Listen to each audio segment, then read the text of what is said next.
Sir ನಮಸ್ಕಾರ ರೀ. ನಾವು ಸರ್ಕಾರದಿಂದ ಬಂದೀವ್ರಿ. ಬಡವ್ರ ಸಲುವಾಗಿ ಒಂದು ಒಳ್ಳೆ ಸ್ಕೀಮ್ ಐತ್ರಿ. ನಾವು ಬಡಿಯೋದ್ರಿ ನೋಡ್ರಿ ನಮ್ದು ಹೆಸರು ಹತ್ರಿ. ಹೆಸರು ಹೇಳ್ರಿ ನಿಮ್ದು ಹಂಗಾದ್ರೆ? ನನ್ನ ಹೆಸರು ರೀ ಆನಂದ್ ಜೋರಾಪುರ್ ರೀ. ಆನಂದ ಜೋರಾಪುರ. ಜೋರ ಐತ್ರಲ್ಲ? ಏನ್ರಿ? ಏನಿಲ್ಲ ಇನ್ಕಮ್ ಎಷ್ಟೈತ್ರಿ ನಿಮ್ದು? ತಿಂಗಳ ಒಂದು 10,000 ರೂಪಾಯಿ. 10,000 ರೂಪಾಯಿ ತಿಂಗಳಿಗೆ. ಅಣ್ಣ ನಂದೊಂದು ಹೆಸರು ಬರ್ಕೋರಿ, ನಾನು ಬಡೋದನ್ರಿ. ನೀನು ಬಡವದಿ? ಹೆಸರು ಹೇಳಪ್ಪ ನಿಂದ? ನಂದು ನಾಗನಾಥ ಇಗ್ವಿರಿ. ನಾಗನಾಥ್ ಇಗಿವೆ. ಇನ್ಕಮ್ ಎಷ್ಟೈತಿ ನಿಂದ? 4,000 ರೀ. 4,000 ರೂಪಾಯಿ ತಿಂಗಳಿಗೆ. ತಿಂಗಳಿಗಲ್ರಿ, ಹಾಂ ರೀ, ದಿನಕ್ಕೆ ರೀ.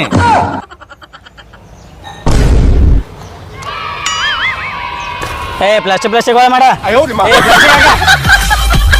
ಈ ಪ್ಲಾಸ್ಟಿಕ್ ಪ್ಲಾಸ್ಟಿಕ್ ನೀನು ಪ್ಲಾಸ್ಟಿಕ್ ಹಾಕ.